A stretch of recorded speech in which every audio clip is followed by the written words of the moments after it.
नमस्कार, आज की बात में आपका स्वागत है। आज योगी आदित्यनाथ ने कोडीन कफ सिरप मामले से जुड़े हुए हर सवाल का जवाब दिया, विधानसभा में सबूत पेश किए और समाजवादी पार्टी को आड़े हाथ हो लिया। योगी आदित्यनाथ ने बताया कि कफ सिरप घोटाले की गहराई से जांच हो रही है। अब तक 77 लोग पकड़े जा चुके हैं, किसी भी दोषी को बख्शा नहीं जाएगा। और इसके बाद योगी आदित्यनाथ ने यह कहकर चौंका दिया कि पकड़े गए आरोपियों के बैकग्राउंड में जाने पर उनका कोई ना कोई नाता, कोई ना कोई लिंक समाजवादी पार्टी से जुड़ रहा है। योगी आदित्यनाथ ने विधानसभा में आरोपियों की तस्वीरें दिखाई, घोटाले में शामिल किरदारों के नाम बताए, केस में शामिल समाजवादी पार्टी के नेताओं का खुलासा किया। और फिर योगी आदित्यनाथ ने घोटाले में शामिल लोगों के खिलाफ बुलडोजर एक्शन की चेतावनी भी दी। योगी ने कहा कि जब सरकार की कार्रवाई फाइनल स्टेज में पहुंचेगी तो आप में से कई लोग फातिहा पढ़ने आएंगे, लेकिन सरकार उन्हें फातिहा पढ़ने लायक भी नहीं छोड़ेगी। मैं आपको योगी आदित्यनाथ का ये फायरब्रांड अंदाज दिखाऊं, उससे पहले आपको ये बता दूं कि आज उत्तर प्रदेश के कफ सिरप इलाके में क्या क्या, इस मामले में क्या क्या डेवलपमेंट हुए। केस की जांच की आंच समाजवादी पार्टी के नेताओं तक पहुंच गई। आज कुछ नए नाम सामने आए। इनमें पहला नाम है समाजवादी पार्टी के फ्रंटल ऑर्गेनाइजेशन लोहिया वाहिनी के नेता मिलिंद यादव का। पता चला कि मिलिंद यादव के कफ सिरप केस के मुख्य आरोपी शुभम जायसवाल के साथ कारोबारी रिश्ते थे। शुभम जायसवाल की शैली ट्रेडर्स नाम की इस फर्म के ड्रग लाइसेंस और जीएसटी रजिस्ट्रेशन के दस्तावेजों में मिलिंद यादव का ही मोबाइल नंबर है। इसके अलावा समाजवादी युवजन सभा के नेता अमित यादव का नाम भी इस केस में सामने आया है। आरोप है कि अमित यादव जायसवाल का बिजनेस पार्टनर था। मिलिंद और अमित यादव के जायसवाल परिवार के खातों में इलीगल ट्रांजैक्शन के सबूत भी मिले हैं। कफ सिरप केस के सामने आने के बाद से ही समाजवादी पार्टी और अखिलेश यादव लगातार योगी पर हमला कर रहे थे।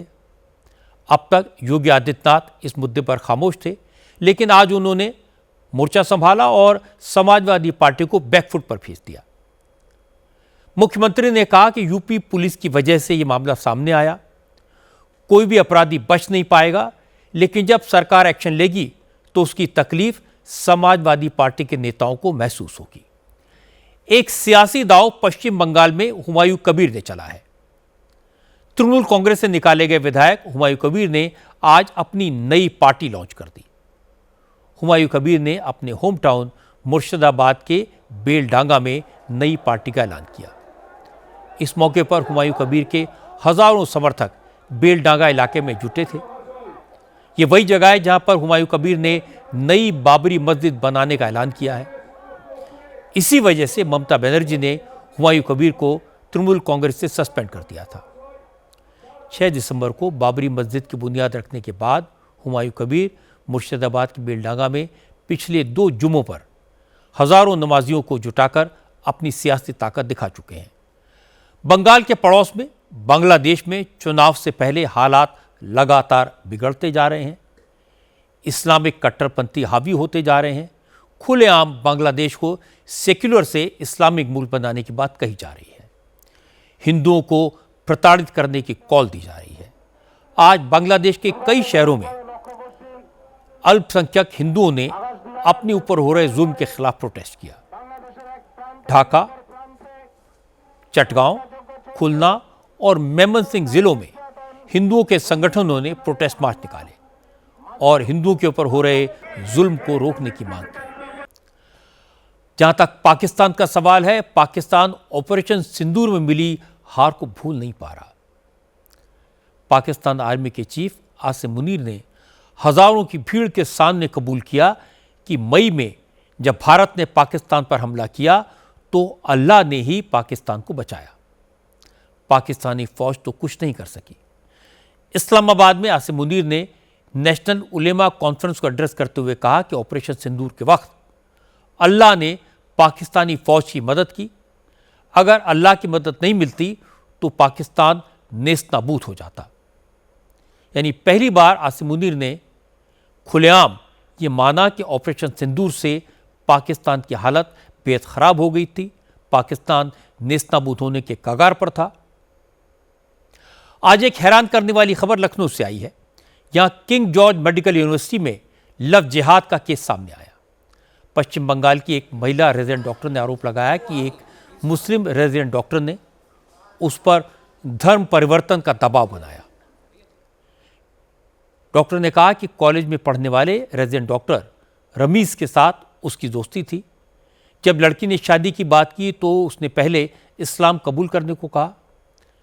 लेडी डॉक्टर ने इनकार कर दिया तो रमीज ने उसे परेशान करना शुरू किया और लेडी रेजिडेंट डॉक्टर ने सुसाइड करने की कोशिश की। उसे ट्रॉमा सेंटर में भर्ती कराना पड़ा। यह मामला तब सामने आया जब पीड़िता ने इसकी शिकायत चीफ मिनिस्टर पोर्टल और यूपी महिला आयोग से की। शिकायत में पीड़िता डॉक्टर ने कहा कि मुस्लिम डॉक्टर पहले से ही शादीशुदा था, उसने एक हिंदू डॉक्टर से शादी की है। लड़की ने बताया कि जिस हिंदू लड़की से मुस्लिम डॉक्टर ने शादी की है उसका भी जबरन कन्वर्जन कराया गया है। आज लेडी डॉक्टर ने कहा कि उसे अपनी जान का खतरा है, इसीलिए वो महिला आयोग के पास आई है। अब बात करते हैं महाराष्ट्र के लोकल निकाय चुनाव की। महाराष्ट्र में नगर परिषद और नगर पंचायत के लिए जो चुनाव हुआ उसमें महायुति की शानदार जीत हुई है। महाराष्ट्र के कुल 288 नगर परिषद और नगर पंचायत के अध्यक्ष पदों में महायुति ने 207 पर अपना कब्जा किया है। महाविकास आघाड़ी 50 की फिगर को पार नहीं कर पाई। आघाड़ी केवल 44 सीटों पर सिमट गई। स्थानीय निकाय चुनाव में भी बीजेपी नंबर 1 पार्टी बनकर उभरी है। बीजेपी ने 288 में से 117 पदों पर जीत हासिल की है। पंजाब के पटियाला से आज एक बुरी खबर आई।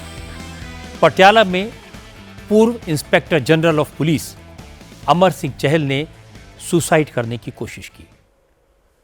उन्होंने अपने घर में खुद को गोली मार ली, जिसके बाद उन्हें पटियाला के पार्क हॉस्पिटल में भर्ती कराया गया। हालत गंभीर बनी हुई है।